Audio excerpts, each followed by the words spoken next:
tunasikia sema kosa M23 itafika hapa leo, nikakuwa oblige nikakuya chunga mtoto wangu. Ukesa tunatoka twende naye imvura nyinshi cyane twinjiye mu mujyi wa Bukavu. Umujyi kuri ubu uri ku nkeke yo gufatwa n'abarwanyi ba M23 bari kurwanira mu birometero bike cyane uvuye muri uyu mujyi, bisa nkaho bamaze kuwuzenguruka. Abaturage bafite ubwoba bw'intambara igiye kubera muri uyu mujyi ufatwa nka kapitali ya Sud Kivu. Ibikorwa hafi ya byose byarafunze kugeza ku mashuri. Uyu mubyeyi aha yaje gucyura umwana we muto cyane amuvana ku mashuri ngo byibuze bajye mu rugo. Imirwano nikomera bazabane uko bahunga, gusa ntazi ngo bazahungira he. Ubundi byifashe bite hano ibuka? Hali ya mwingine sisi tunaona ni wasiwasi tu. Ibintu muri uyu mujyi wacu bimeze nabi cyane, dufite ubwoba bwinshi, ibintu byakomeye kuko turi kubona abantu bari guhunga ko bwinshi. Uyu musaza yitwa Aganze Byamungu yituriye hano mu mujyi wa Bukavu, ati birakomeye cyane umugani wa Pastor Claude. Uretse kuba hari ubwoba bwinshi, abatuye umujyi wa Bukavu mu ntara ya Kivu y'Amajyepfo bavuga ko ingabo za RTC zifatanya nabo muri wazarendo kubahohotera ngo bakabakorera amarorerwa. Bavuga ko bibwa, abagore bagafatwa ku ngufu, hakaba nabicwa kandi bikozwe n'ingabo z'igihugu. Ubu ngubu ngo nazo ziri guhunga. Ako gahinda kari mu byatumye bigaragambya ejo bundi bamagana ibyo bakorerwa n'abantu basanganywe inshingano zo kubarinda bijya gucika. Byatangiye ku munsi wo kwa gatanu ku itariki 7 ukwezi kwa 2 2025 ubwo izo ngabo zafatanyaga na wazarendo bagacucura abatuye muri teritwari ya Kabare ndetse bakicamo abantu bagira kuri 7. Ni byatangajwe na guverineri wa Kivu y'Amajyepfo witwa Jean-Jacques Pulusi.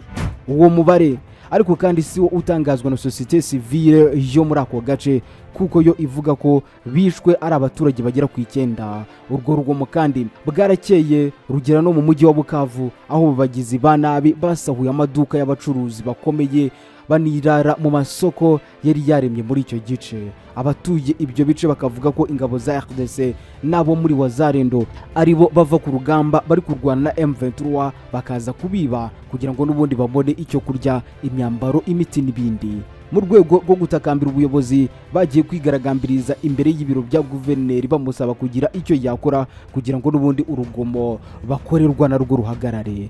Guverineri Parusi uyamaganye bikomeye ibikorwa by'izi ngabo na wazarendo, ahita atangaza ko hatangijwe iperereza ngo hamenyekane uko ibintu byose byagenze, ababikoze ngo bazagezwe mu butungane. Guverineri Parusi uyu mu itangazo rye ati turahumuriza abaturage tubamenyesha ko hari itsinda ryashizweho ngo rikurikirane ibyo byose, abo bizagaragara ko babigizemo uruhare bazakurikiranwa byanze bikunze. Hagati aho abayobozi bo mu duce byabereyemo bakavuga ko igikwiye ari uko abasirikare bava hafi yaho ngaho bakajya kure. Umuyobozi w'abatuye umudugudu wa Kabare witwa Master Pascal Mpenda uyu nawe yaravuze ati kuki abasirikare bari bakwiye kuba baturinda ari bo badukorera ibyamfurambi, nta musirikare n'umwe muri bo udufasha inaha. Urebye uko ibintu byifashe muri Kivu y'Amajyepfo wavuga ko biteye ubwoba kandi biteje inkeke. Kisekedi arashaka ko M23 ihagarika imirwano ndetse yewe ikanarikura umujyi wa Goma yafashe ikagenda burundu, ikindi kandi ikareka kwa avance yerekeza ibukavu. M23 yo ivuga ko bidashoboka, ahubwo ngishaka ibiganiro, nayo igomba kuganira n'iyi leta ya Kongo. Hari baruwa ndende M23 yanditse, ni baruwa ndende ikubiyemo ibyifuzo byayo byose. Iyo baruwa turaza kuyisoma yose twumva ibirimo. Ngo Perezida wa Afrika y'Epfo yitwa Cyril Ramaphosa uyu nawe yagaragaje ko ingabo z'umuryango wa Afrika y'Amajyepfo ziri mu burasirazuba bwa Kongo ziri mu butumwa bwa Sami DRC ngo zizataha mu gihe imyanzuro yafatiwe mu nama idasanzwe abakuru b'ibihugu y'uyu muryango SADC n'u Afrika y'Iburasirazuba EAC izaba yubahirizwa. Ngo igihe bitazubahirizwa izi ngabo zirimo n'iza Afrika y'Epfo ngo zizahaguma kandi mpaka. Ikaze ubwo uri hano twitwa RTV Show. Reka duhere ku byifuzo bya M23. Ihuriro rya politike ryitwa Alliance Freve Congo rikavuga ko uko ibintu byazagenda kose mu gihe kire mbere ari ngombwa ko ibiganiro bya politike rigizemo uruhare rutaziguye bizaba umuti urambye w'intambara imaze igihe mu burasirazuba bw'iki gihugu iri huriro ribuvuze nyuma gato y'inama yahuje abakuru b'ibihugu bya Yase n'ibya SADC yabereye i Dar es Salaam muri Tanzania ku munsi wo kuwa gatandatu w'itariki ya 8 Gashyantare 2025. AFC ikavuga ko kuba hari abasirikare ba SADC boherezwa muri RDC gufasha ubutegetsi bwayo ari ikosa kandi rikomeye ryakozwe. Mu gutanga impamvu, AFC nk'umutwe wa politike wa M23 ikavuga ko icyagombaga gukorwa kigahabwa agaciro ari ukwita ku cyatumye uhaguruka ukarwanya ubutegetsi bwa Kinshasa. M23 ikavuga ko impamvu za politike zatumye ifata intwaro arizo zagombye kwitabwaho, ibyisaba bigakemurwa mu buryo bwa burundu. Mu ibaruwa yashizweho umukono na Corneille Nanga uyobora AFC, uyu mutwe wanditse wibutsa amahanga ko intambara atariyo izarangiza ibibazo biri mu burasirazuba bwa Kongo, ahubwo ko ibiganiro bya politike ugize mu ruhare rutaziguye ari wo muti urambye. Muri iyi baruwa harimo igika kivuga ko ibibazo byose biriyo byatewe n'ubutegetsi bwa Felix Kisekedi kuko ari we wabangamiye bikomeye kandi akibangamira demokrasi mu gihugu. Abanditse iyi baruwa bemeza ko abikora binyuze mu gutoteza igice kimwe cy'abaturage, kubangamira ndetse no kwikiza abanyepolitike batavuga rumwe nawe no gukoresha umutungo kamere w'igihugu kugira ngo agume ku butegetsi.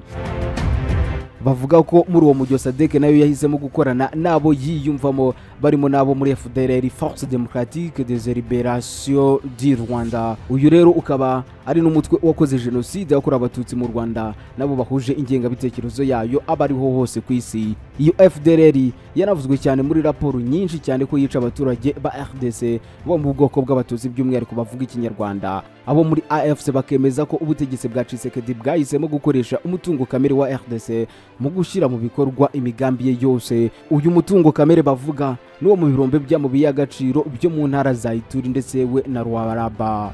AFC igashinza Kisekedi kandi kwica abatavuga rumwe nawe barimo Depite Cherubine Okenda, umucamanza Raphael Yanyi ndetse we n'abasirikare bakuru ba Generali na General Delphin Kahimbi ndetse we na Timothée Mukunto Kiyana. AFC kandi igashinja Kisekedi urupfu rw'abantu 50 bagize ikiswe Agano Rawezo biciwe mu mujyi wa Goma.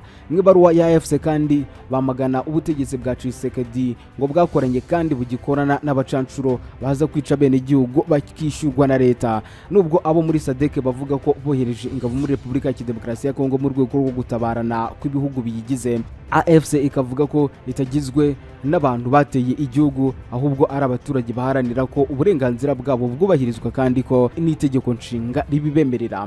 Muri iyo baruwa bongeye kubwira amahanga ko nta mahoro arambye azaboneka muri kariya karere igihe cyose batazatumirwa ngo bavuge uko babona ibintu byagenda. Ku cya SADC rero perezida wa Afrika y'Epfo Cyril Ramaphosa yagaragaje ko ingabo z'umuryango wa Afrika y'Amajyepfo SADC zirahangaha mu burasirazuba bwa Kongo zizataha mu gihe imyanzuro yafatiwe mu nama idasanzwe y'abakuru b'ibihugu b'umuryango wa SADC ndetse n'uwa Afrika y'Uburasirazuba Yase izaba yubahirizwa. Abanyepolitike bo muri Afrika y'Epfo bakomeje kotsa igitutu uyu mukuru w'igihugu ndavuga Ramaphosa nyuma yaho abasirikare babo 14 bapfiriye mu mirwano bari bahanganyemo n'umutwe wa M23 urwanya leta ya Kinshasa, bamusaba gukurayo abasirikare bose bagiyeyo. Ramaphosa wari wariyemeje gukomeza gufasha leta ya Kinshasa kurwanya uyu mutwe yagaragaje ko yishimiye cyane imyanzuro yafatiwe mu nama ya Yase na SADC by'umwihariko wo guhagarika imirwano ndetse n'ubushotoranyi, nusaba leta ya RDC kuganira n'impande zose bahanganye zirimo na M23. Ati umwe mu myanzuro y'ingenzi cyane yavuyemo nuko abitabiriye inama ihuriweho bemeranyije ko ibiganiro by'imbona nkubone bisubukurwa hagati ya leta ndetse we n'abatagegamiyeho barimo M23. Ibi bizakorwa binyuze mu biganiro bya Rwanda ndetse na Nairobi. Uyu mukuru w'igihugu yasobanuye ko imyanzuro yafatiwe mu nama ya Yase ndetse na SADC yabereye i Dar es Salaam muri Tanzania tariki ya 8 ukwezi kwa kabiri ari ingamba nshingiro zirema icyizere kiganisha ku mahoro arambye mu burasirazuba bwa RDC. Yagaragaje ko iyi myanzuro ariyo izatuma ingabo za Afrika y'Epfo, iza Tanzania n'iza Malawi ziri muri Samidi zitaha hashingiwe n'ubundi kuri iki cyizere cy'uko uburasirazuba bwa RDC buzongera bukabona amahoro. Ati imyanzuro yafatiwe muri iyi nama ihuriweho n'ingamba nshingiro zirema icyizere kiganisha ku mahoro arambye. Izi ngamba zizatuma ingabo za Samidi zitaha perezida wa Malawi yitwa Lazarus Chakwera we yamaze gufata icyemezo cyo gucyura ingabo zabo mbere yuko inama ya Yahisemo ya SADC iba ku itariki ya 5 kwezi kwa kabiri uyu mwaka. Ramaphosa we yatangarije abanyafrika y'Epfo ko izabo nazo zishobora gutaha kandi vuba. Ingabo za SADC nakubwira ko zirahanga mu burasirazuba bwa Kongo kuva mu kwezi k'Ukuboza kwa 2023 zahageze zisimbuye za Yasezari yo kuva muri 2022 ziyemeza gufasha leta ya Kinshasa gusinsura M23 gusa ntibyazihiriye kuko zanatakarijemo abasirikare benshi kandi mu bihe bitandukanye. Kuri ubu rero haribazwa niba Kisekedi araza kwemera ibiganiro na M23 cyangwa se araza guhitamo umututu w'imbunda akirukana uyu mutwe ashinja ko ushaka kwigarura igihugu cye ku gatuza. Mu nama yabereye muri Tanzania ntabwo yamaganye u Rwanda Kongo ishinja guhungabanya ubusugire bwayo, nta nubwo kandi yanasabye ko ingabo z'u Rwanda zava muri Kongo nk'uko bakunze kuvuga ko u Rwanda rufite ingabo muri Kongo, nubwo rwabihakanye kenshi rwivuye inyuma.